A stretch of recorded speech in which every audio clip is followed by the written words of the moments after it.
Introducing health and wellness advocate, veteran international real estate investment expert, author and speaker, Adiel Gurel. Health tips, fitness tips, nutrition and well-being, world-class experts, all right here on my podcast, The Adiel Gurel Show. Hi everyone, I'm very excited to be here with you again. Today I'm especially excited because we have Dr. Martin Moore-Ede with us, and Dr. Moore-Ede has discovered some very fundamental, discoveries related to circadian biology and our brain. I think we're going to learn a lot. I'm going to call you Martin. Martin, welcome to the show.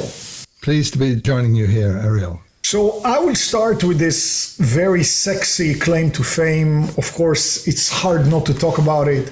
In the 1980s, you led a group at Harvard that actually discovered the SCN, or the suprachiasmatic nucleus, are basically our main clock. And I know we don't have that much time, but this is too much not to cover. So can you tell us about that process? Well, it had been discovered in some other animals before then, but the general belief at the time was that humans really didn't have a circadian clock like other animals.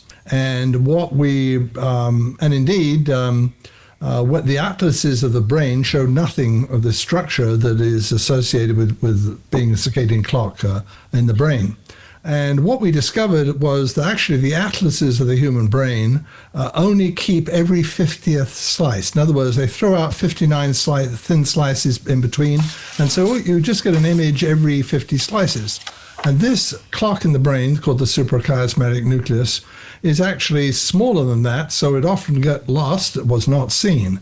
And so when we went back and looked at all the slices of the human brain from one end to the other, we were able to prove that it was sitting there in not only in rats and monkeys, but it was definitely there in the human brain.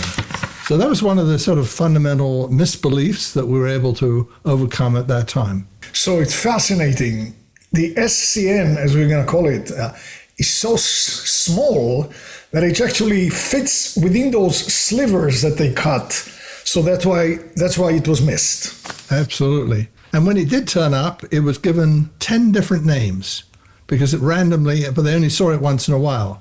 So we had to sort this whole thing out, identify where it was, show how it was linked, and of course then go on to show that it was synchronized by light. Again, another thing that was not believed at the time. They thought humans were synchronized by social interaction with each other, but we were able to show that light was the key Zeitgeber, which is the time giver of the human clock. So we were able to, it was right at the very beginning of this science of human circadian rhythms. Great time to be a scientist when the field's wide open and the key discoveries are there to be made. And so that's how we got started in terms of really understanding this, and then understanding as time went on to what happened when we disrupt this circadian clock and all the other clocks in the body, because we should point out there are actually circadian clocks in virtually every cell of the body, millions of them. And so, and they have to all be kept in sync for you to be in good health. Well, it stands to reason. Not only do we have trillions of cells, but in each cell, most cells, I should say, we have the mitochondria. So we're talking trillions. They all do their work, not just randomly. They have basically a sequence. They have a clock. So we have trillions of clocks. And from what I understand, they are synchronized by the SCN. Now, from what I understand, getting out there in the morning light is a very good signal to the central clock, the SCN, to synchronize itself. Is that true? Yes, the natural tendency of our internal clock is to drift slightly later every day. In other words, it's not perfectly timed to 24 hours exactly. It actually drifts a little longer, and hence it needs a nudge every day to get it back in sync with the 24-hour day. And that shift of that clock to correct it back from a longer than 24 to 24 occurs in the morning as the sun rises in the first part of the morning. So getting exposed to morning sunlight is actually really critical for our health. It keeps everything in the body in sync. And if we live indoors and don't go outside, then we get a gradually out of step with the world.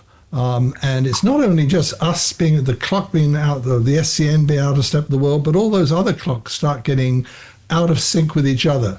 And that's what leads to so much chronic ill health today. We know that what's called circadian disruption, that's all those trillions of clocks getting out of, slightly out of timing with each other, is actually what's behind obesity, it's behind diabetes, heart disease, and certain cancers also, particularly endocrine sensitive cancers like breast cancer in women, prostate cancer in men, and colorectal cancer. And all of these are illnesses of today's world that are increasing the chronic diseases of our time. And it's why, lifespan is not getting any longer for the human race. We've got ourselves, slowed down by the life we lead indoors with artificial light. And what's more, it's more than just light, as we'll talk about, I'm sure. It is actually the blue component of the light. It's actually a particular color of blue within white light. As you know, what light we see, we take for granted, but it actually contains a full spectrum, or the natural light contains a full spectrum of everything from violets and blues and reds and greens and yellows and everything in there. But it's a particular blue, a sky blue color, that actually is the key signal. And we know that because, in the eye, there are cells that detect their sky blue receptors, if you like. Fascinating. They're all throughout the animal kingdom. It's a key. Why would you pick blue as the color to synchronize you? Again, another fascinating discovery that when you go down to the depths of the ocean where life began, the only color that penetrates is this sky blue color down into the ocean depths. So that was what light was when life began. Was a sky blue color, and when the sun wasn't shining on the ocean, the color was pitch black, of course. So that's why we understand that the regulating light and regulating particularly the sky blue content of light is so critical. So when life started at the bottom of the ocean, it was almost like a binary state. It was either the blue, which means daytime, or black, nighttime. That was all.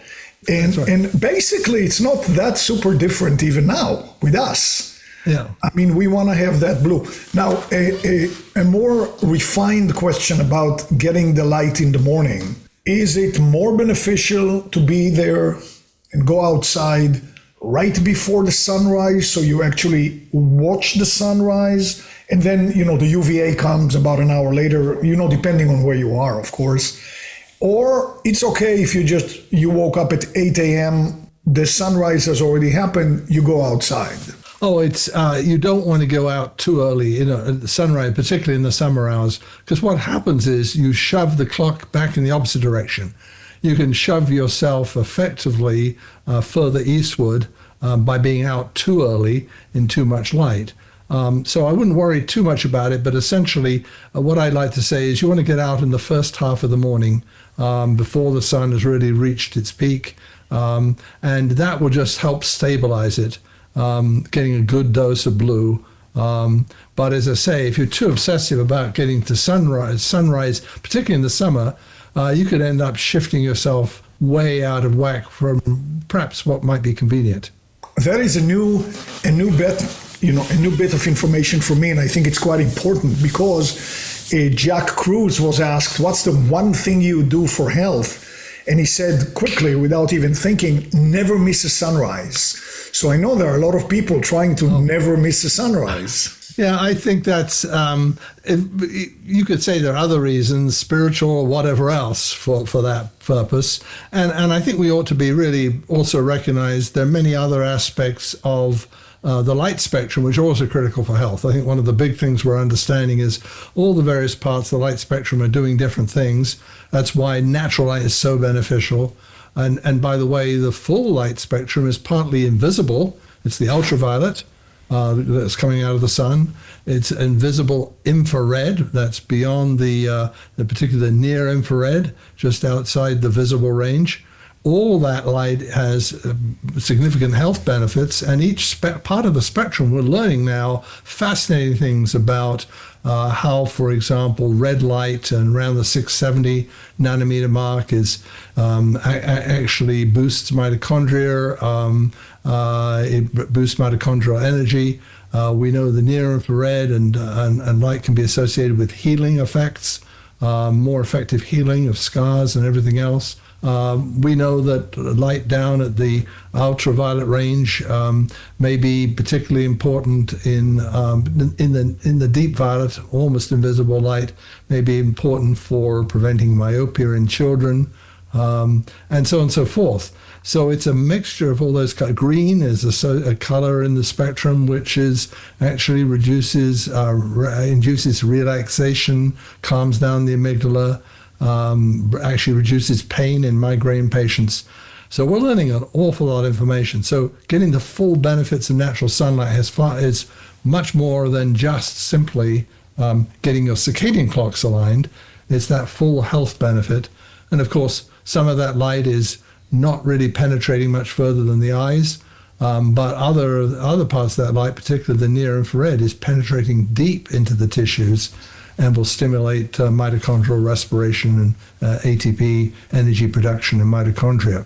So it's a fascinating area now, and what we're really understanding is the lights we use today, particularly these LED lights that just permeate the market.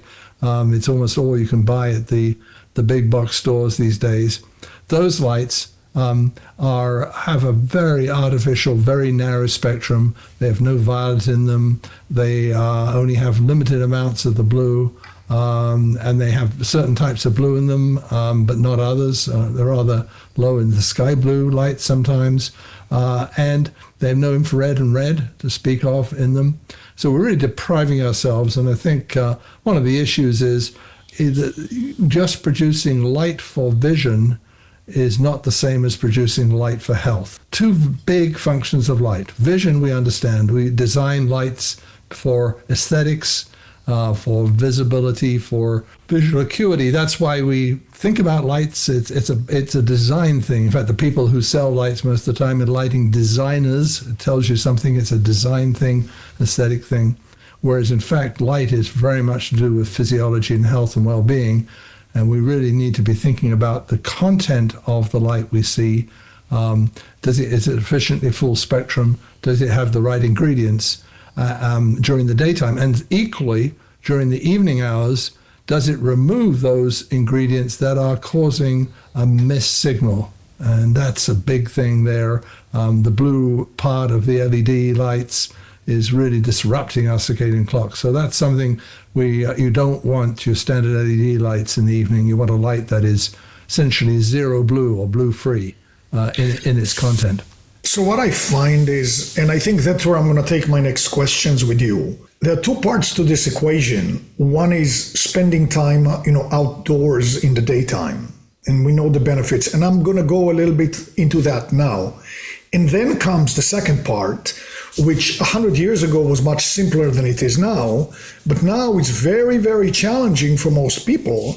What do you do after the sun went down until you go, to bed? So we'll go to that in a couple of seconds, and I hope that you have, and I know you have some great solutions, but let's talk about being outside. Much easier, really. All you do is step outside. So, if we go to the short, first, that sky blue,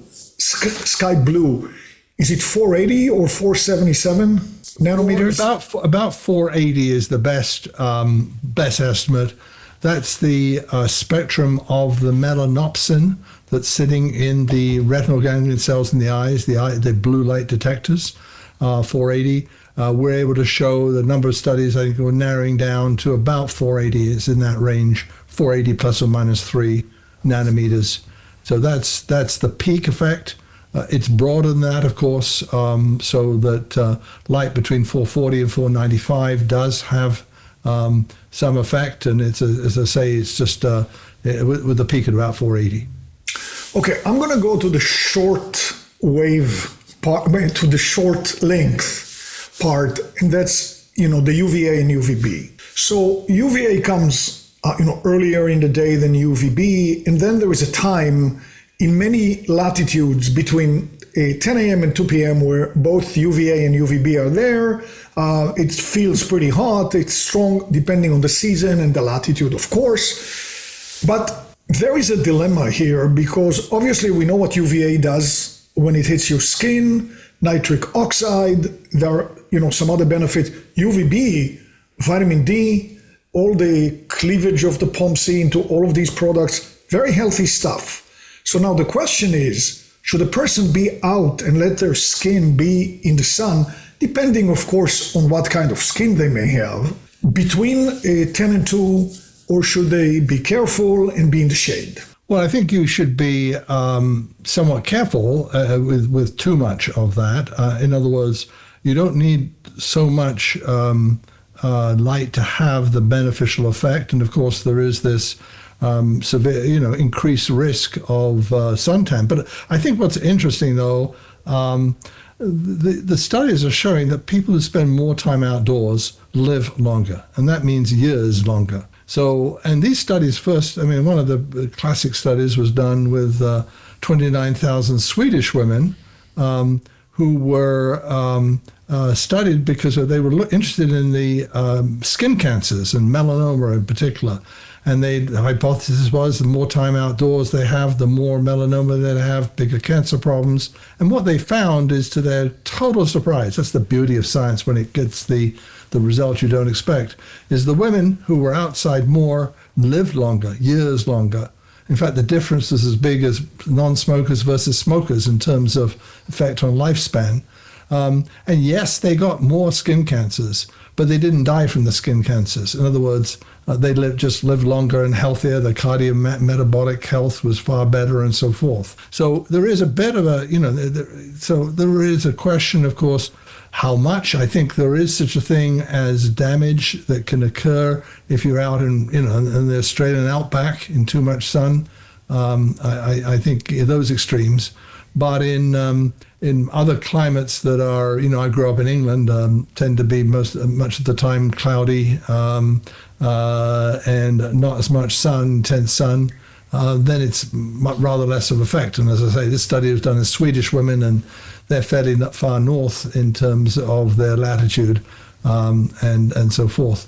So the short answer is, yes, I think getting outside is really critical. There is always, like everything in life, too much. But getting outside for a decent amount of time makes a difference.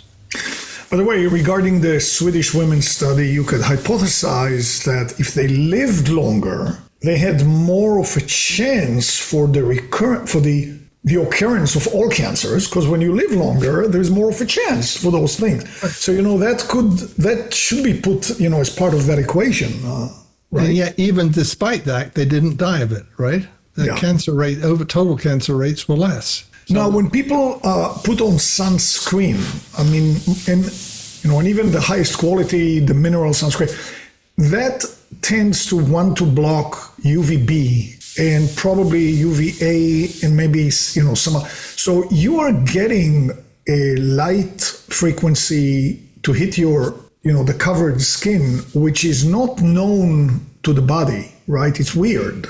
Because it's blocking, there's a part of it that's blocked. So is sunscreen a benefit or a detriment? Oh, I don't know. I don't choose to get quite in the middle of that argument. But I think, what we're talking about is light coming through the eyes is I've really focused on. And that's where you do want to see this light, right? So you want to be exposed to the eyes.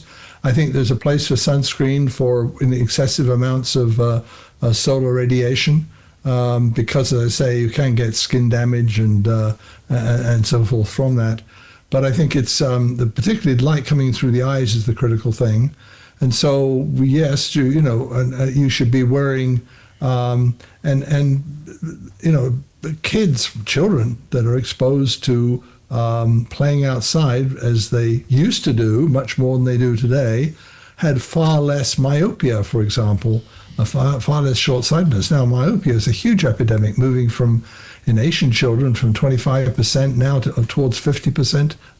Horrendous effect because kids are indoors, and when they, in fact, are then prescribed eyewear, and the eyewear now blocks the some of that UV light and so forth, they don't get better. But if you prescribe eyewear that lets through some of the between the 360 and 400 nanometers, then in fact that protects them. So there's a lot of questions we're really learning. There's a it's been out there and discussed for a long time about the benefits of UV. In fact, everyone used to be, the physicians in the turn of the century were having all their patients out of the sunlight because exposure to sunlight was shown to be curative. Now, we've got much more sophisticated treatments these days for many conditions, but I think the lesson is there that sunlight is really pretty important for health.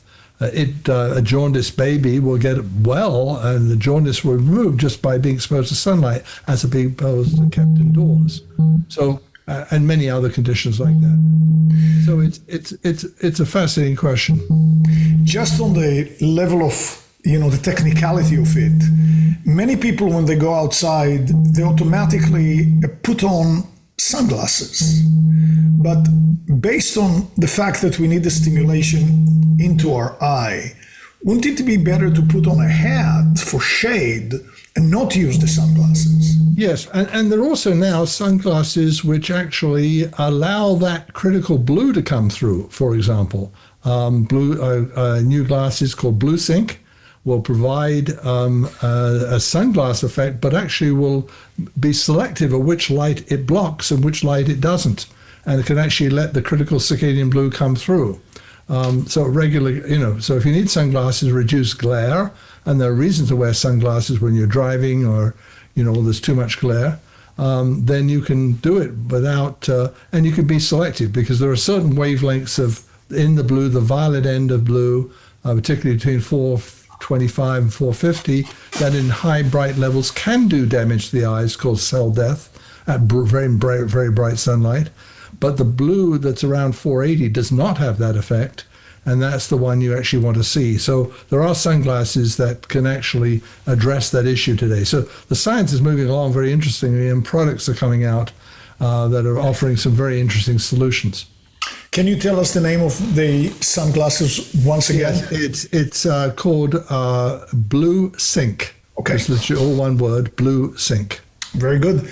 So now you explain, and now I want to move into the inside life in the home, which again is much more challenging nowadays with our computers and television and phones and all the stuff that we have indoors.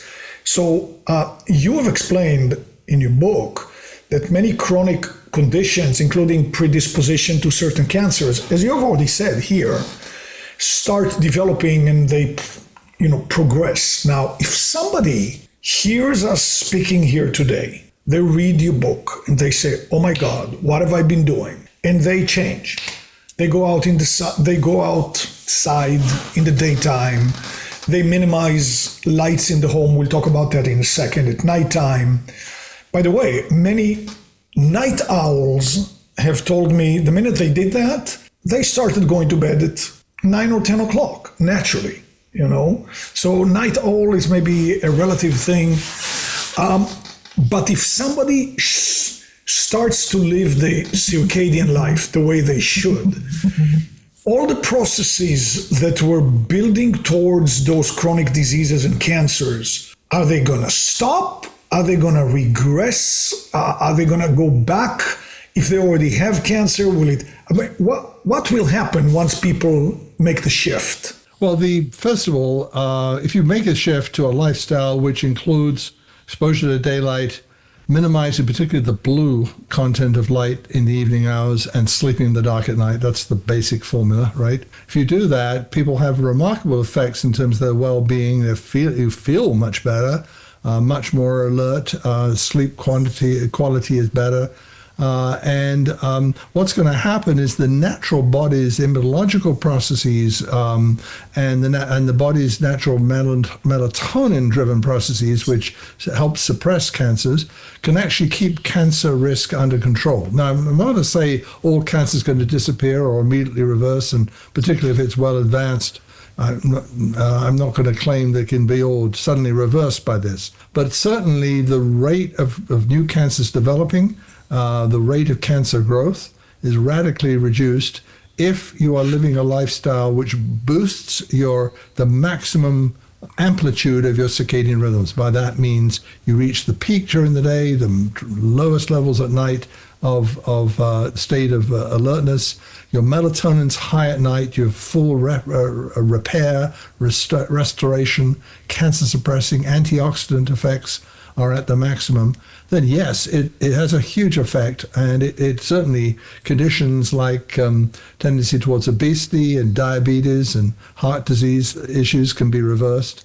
So all those things are really essential to why people live longer. I mean, it's interesting, there's studies showing that, for example, a huge Swedish study done with 300,000 golfers, showing that golfers who are therefore tending to spend more time outdoors than non-golfers, because golf is an exercise where you're out there for several hours for a reason, that they actually live 5 years longer than average than non-golfers, all age matched, socioeconomic matched.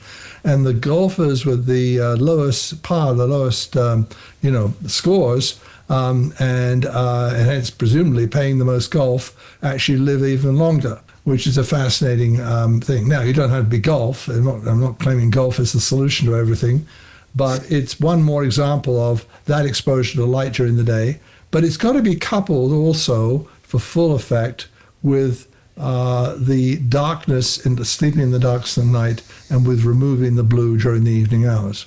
So again, I know you don't have that much time, but I still want to talk about the longer, the near infrared, which of course we know. In fact, there is the paper by Zimmerman et al.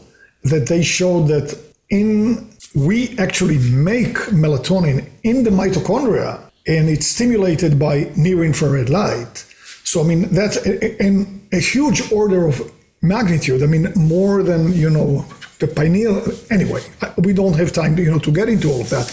But near infrared light is also very important, and since trees and greenery reflect it, that explains why people like to be in gardens and trees. It just feels good, right? So being outside will give you all of that. So a corollary question that I had was, there's a huge industry that sells us this panel that's red light and this red and near infrared, usually 810, and 670, And my question is very simple. Why should a person use and or buy such a panel if they can just step outside and get not only the 670 nanometers and 810, but get every other bit of the spectrum, including probably much better 670 and 810, plus it doesn't come from a panel which who knows what defects it may have. What do you think about that? Oh, I think the natural exposure is always better, because there's so much more we're discovering every day that's in natural light. And so by just selecting one or two wavelengths, and focusing too much on that, you're really getting an imbalance. What may be very important is the balance between these different wavelengths. Natural light is actually very evenly balanced. Most natural daylight, very evenly balanced across all these different wavelengths. But I think one of the things is that we live indoors so much, and another feature that's blocking, we have windows, and windows more and more these days are energy efficient windows, or e-windows, will remove all the infrared, so it doesn't come in. They remove the ultraviolet, so it doesn't come in. So we're therefore, even indoors, sitting near a window, you are not getting the full spectrum of light. Now, it's better to be, near a window than far away from a window. People, the offices near windows sleep longer on average than people in interior cubicles with fully only artificial light. But essentially, no, I think the natural light during the day is the most important thing. It's also, I think, one other thing is that the infrared effects of infrared and deep red light, the 670 and so forth nanometer light, is most pronounced in the morning hours, which is really interesting. And in fact, its effect on mitochondrial, and glucose metabolism and everything else is so much higher in the morning than in the afternoon hours, which therefore raises, again, the question of getting outside in the morning. You're getting the benefits of when you need to see that light for its maximum effect in terms of mitochondrial energy and energy production. What about sunset? Well, sunset is, as I say, is a key part of it's part of the signal, the overall signal. But as I say, as little we were able to show when we did our studies that as little as 1 second of light was enough to synchronize you. If it was sufficiently bright. Oh, that's fascinating. Dark. 1 second is enough. Yeah, 1 second of light is enough to have effect if there's no other confusing cues. Now, we don't live in a world of pitch darkness for 23 hours and 59 minutes and 1 second of light, but that would be enough to synchronize this if it's bright enough. That is fascinating. I did not know that. Yeah, but you can get these. But the key is, as I say, avoiding that light after sunset, the blue light.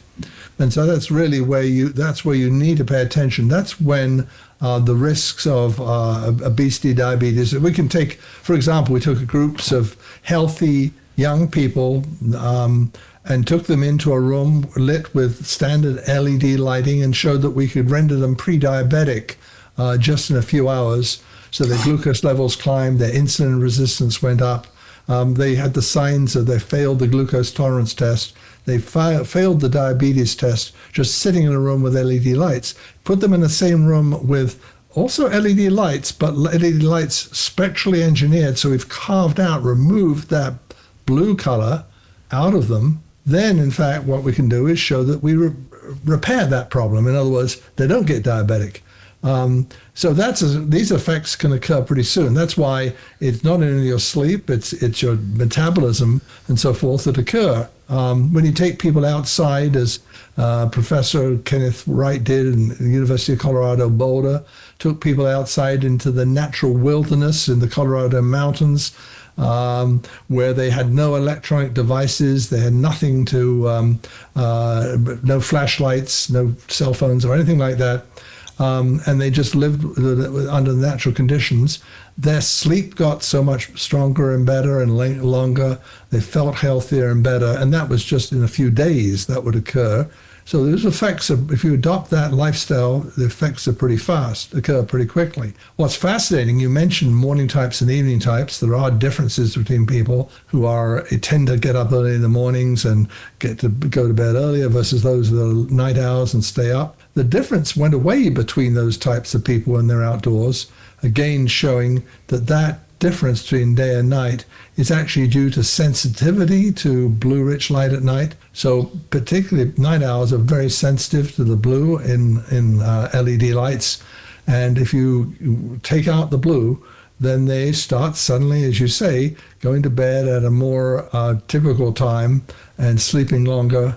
So that's, again, part of the whole formula here, getting really your light.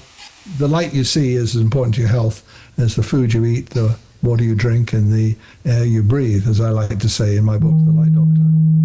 So now let's jump into the home. And I'm going to start with the most basic. We clearly have more benefit from the old, incandescent lights, which if nobody does anything, unfortunately, within a few years, they're not even going to be there anymore, because they also produce a lot of near-infrared, which of course is heat, which of course is wasteful. In your book, you put it beautifully. You say, we need to see, then we need to be healthy, and the last thing is the energy efficiency, which even there's a lot of debate. But unfortunately, I hope the new administration is going to change that, and I know that you are there on the forefront. But is it as a first level of defense? Is it better to have incandescent lights in the home, assuming you have them?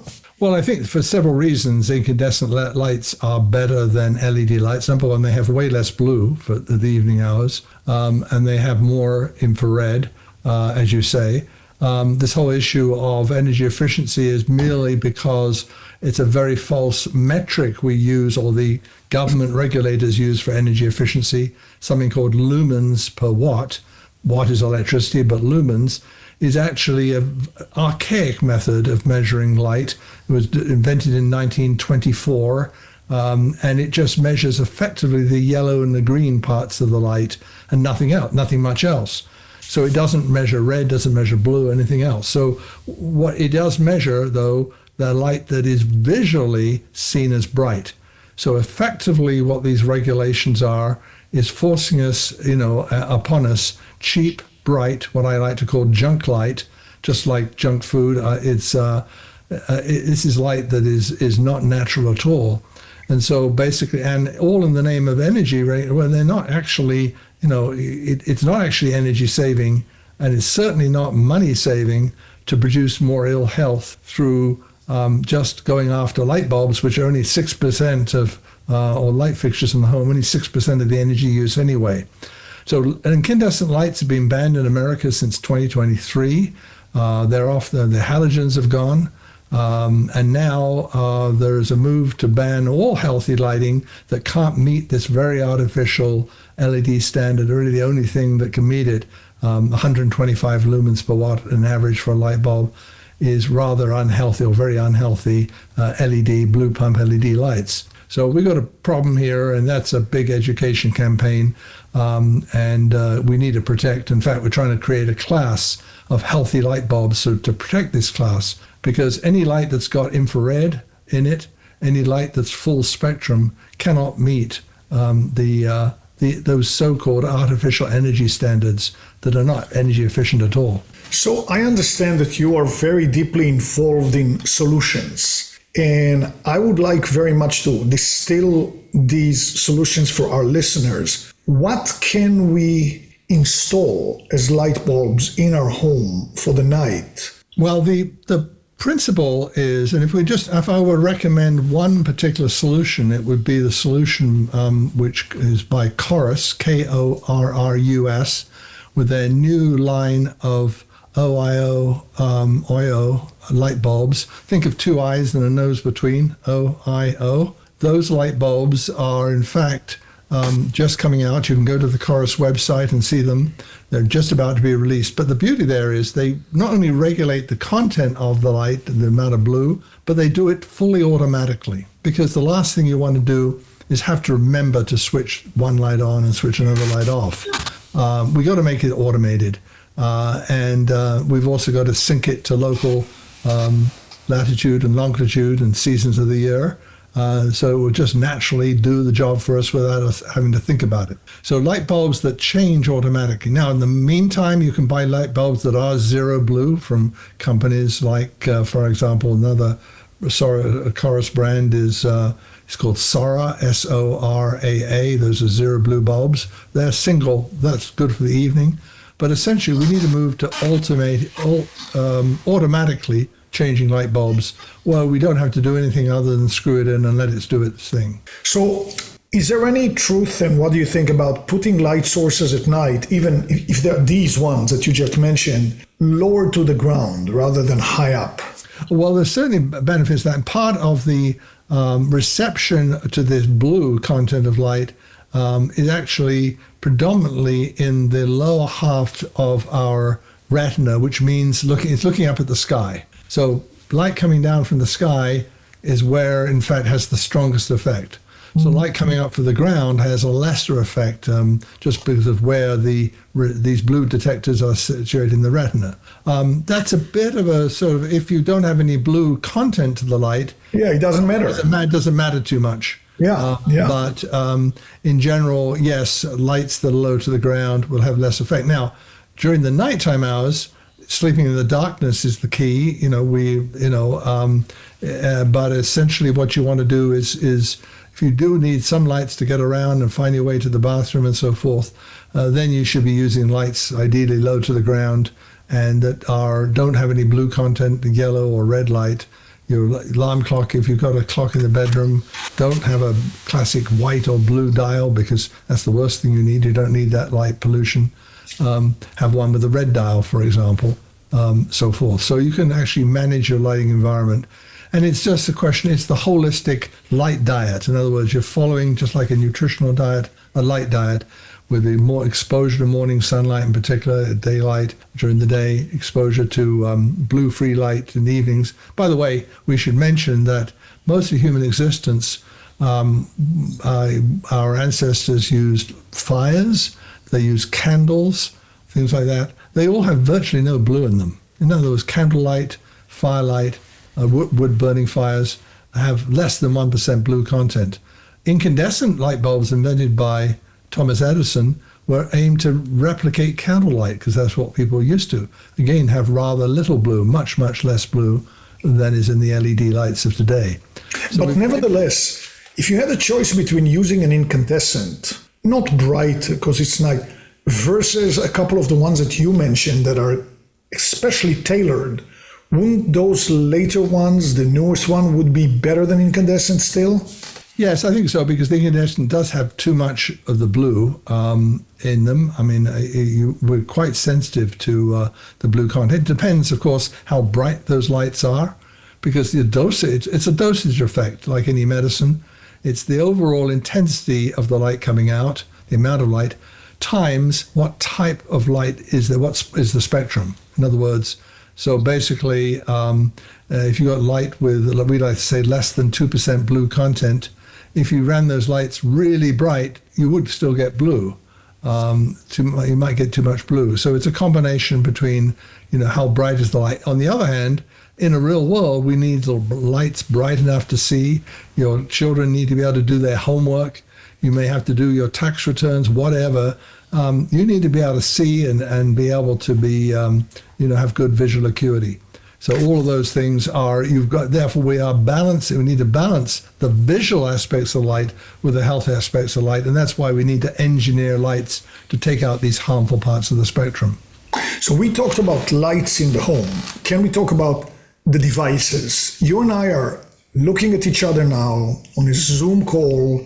I'm looking at a screen. You're looking at a screen. It's not nighttime where I am, but when it's nighttime, I think I read in your book, I could be mistaken, so please correct me if I'm wrong, that when the cell phone manufacturers try to make people not fret, about blue light, they have a mode called night mode, but if I'm not mistaken, I think it was you who said it's a sham. It just kind of tints the screen, orange and makes you feel good, but it doesn't really do the trick. Is that true? Well, that's right. I mean, in fact, what they're doing is changing what's called color temperature. And this is what the lighting industry has done to try to meet the demand and device manufacturers, is to do something changing the color temperature. Unfortunately, the color temperature of a light is rather loosely related to its blue content, so that you can change the color and make it more yellowish looking color without changing very much the blue content. So actually, engineering that light, you can make a whiter light appear with less blue in it by engineering it, or you make a light look yellower. And so, no, it's not. They're not really solving it. I mean, they freaked out when the headlines were, your iPhone is making you fat, i.e. causing this obesity problem. People eat more, by the way, stimulated by blue light. They eat twice as many snacks at night if you're using blue-rich lights. But the answer to the screens is similarly to engineer the LEDs inside them. And in fact, there are now demonstration by Chorus of screens that are now take out that blue and then will automatically do it during the daytime. So you'd have blue-rich light, circadian blue in the daytime of the screen, and the screen would automatically change to removing that blue in the evening hours. So wait. the solutions are there. Wait, you have a screen already. Yeah. What does Chorus do to make the screen behave in that beneficial way? Do you need to buy a new screen from them, or do you need to put something? What is it? How does it work? Well, you can do two ways. You can put filters on a screen, obviously. That is one solution that people can do, but they're aiming to have a screen, again, is totally automatic. They've demonstrated at some of the engineering shows, industry shows now, these screens, and I really predict these are going to become normal because you can do this without much change in the visual quality of the screen. Why have a screen that's pumping out blue light? A lot of people do their computer work in the evening hours. Why would you want to do that? Now, I would say the light coming from your light fixtures, light bulbs, has a bigger effect than the screen, because actually the levels of light coming from a screen are relatively less, typically from light fixtures, depending on where you are. But essentially, yes, we should create a whole environment, a whole world that is designed for health, and so that the light there's no reason not to have healthy light 24/7 whenever we need it. Now people look at this so much now. What can be done with this? It's the same solution you mentioned that Chorus has for the screen, for this screen as well? That's right. Yeah, that's right. You can do the same thing with that, with any type of screen. Yeah. Now, changing the chip. What about blue blocking glasses? What do you think about those? Well, blue blocking glass is an interesting thing. It's something where there's a lot of loose claims around there. And if you don't understand what's going on, then you can buy glasses that are actually blocking totally the wrong blue. There's some, I won't name the major manufacturer, but they're the largest manufacturer by far of eyewear around the world, will sell you a coating which gives you a blue tint in your glasses.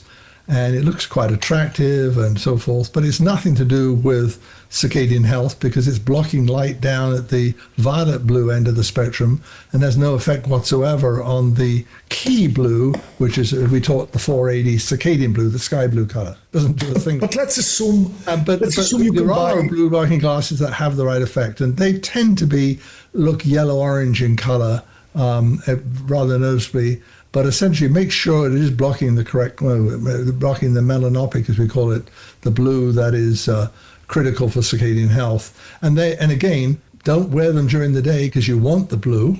This is for use in the evening hours when you want to remove blue from your environment. So, assuming you buy the correct blocking of 408 or 470 to 490, whatever it is that needs to be blocked, the glasses are beneficial. Isn't your skin also reacting to the blue light? We have receptors on our skin as well, right? Shouldn't you be dressed seriously? Well, we should be all walking around like the cavemen. So, yeah, no, I don't think so. The issue there is less the blue. The blue, very little penetration of skin in blue. Now, what does penetrate is when you get up into the far reds and the near infrareds. That will penetrate deep, and that actually has deep effects on the body. The shorter wavelengths, the violets and the blue and the like, do not penetrate very far at all. So here's a person, they finished the whole day. They did very well based on all our discussion here. They were out quite a bit. They come home, they have the right lights installed, the ones that you described. They use the stuff from there. By the way, there is software called Iris, I think. Does that work well on minimizing blue light on screens? Again, that's changing. A lot of it's changing color temperature. It depends on what they're doing.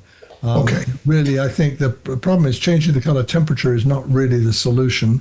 Because, as I say, it has a relatively weak effect. So color temperature, is something typically people talk about high color temperatures around the 6,000 Kelvin range. That's a bluish white light. When you get down to the more yellowish type white lights around 3,000, 2,700, that change will only bring down the percentage blue from 25% down to 8 or 10%. You need to get down to 1 or 2% blue, and you can't just do it unless you go down to extremely low color temperatures, below 2,000 effectively. So essentially, that's why color temperature is weakly related.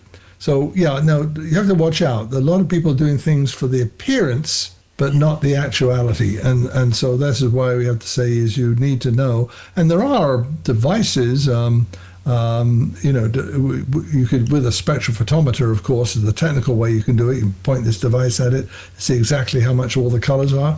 But there are diffraction devices now that are out there where you can actually just hold this up to a light and you can see what are the content. And you see, does it have this blue, doesn't it have the blue, simply with a cheap little diffraction device. So there are ways that an individual can measure it. I think, in fact, Chorus is planning to distribute these along with its light bulbs. So now, here is the person, he lived the whole day very nicely based on our discussion, outside in the daytime, the right lights at night. They worked very hard. Now they say, okay, I want to watch a show on television. So here they have the giant screen. What do they do? Well, being some distance of the screen helps, because obviously inverse square law, the intensity of light drops dramatically the further away you are from a screen. So the advantage of a giant screen is typically you've got it some distance from you, as opposed to a small screen near your face. Again, that is, TV screens equally can be engineered with blue-free screens too. There's no reason. I mean, that's all coming down the road.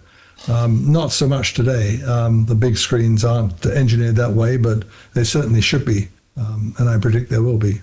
But until they are here, should the person use the right blue blocking glasses when they watch TV? Yeah, blue blocking glasses would help solve that problem. Basically, blue blocking glasses, solution of blue blocking glasses, if you can change the lights yourself, great. If it's something you can't change, then blue blocking glasses, the right blue blocking glasses, the yellow-orange ones, are your solution. If you're in a public place, you can't change the library or whatever it is, where you can't, somebody else's, your workplace, where you can't change it, then blue blocking glasses can make a difference in the evening hours. There was actually an article, a social article about those weird tinted glasses becoming a fashion. So you see a lot of people, out in the theater or in a club, they're wearing these weird glasses that are a little bit reddish or yellowish, and they it's becoming a fashion. That's actually a good thing. Well, it's a good thing if it's actually worn at the right times, Of course, I'm talking about at night. If there are a lot of people wearing those things during the daytime for fashion, which that would be. But isn't there a company in San Francisco that is working on a tablet called a daylight computer? Yes. And if I'm not mistaken, the primary light is not blue at all. It's amber, if I'm not mistaken. And that's a nice premise for a device, don't you think? Yes. No, there are companies doing that. There's a lot of innovation in this space. With a lot of companies are now working in this. So, but it's so it basically is a we need to wrap up pretty soon. But this is where we're getting now a lot of innovation in this area. It's a very active area. A lot of great products coming out. So very exciting times, and the solutions are all there. Okay, so I know you don't have much time. This is your book. I highly recommend it. You wrote it not for the scientists. I'm an engineer, but still, I read it, I enjoyed it. I think it's very, very accessible. To me, this is one of the most important books that you can get these days. How can people, I assume they can find your book on Amazon, right? It's not that complicated. Yes, it's on Amazon. You can order it through bookstores. It's available in bookstores, and people are buying internationally. So yes, so it's available through the normal channels.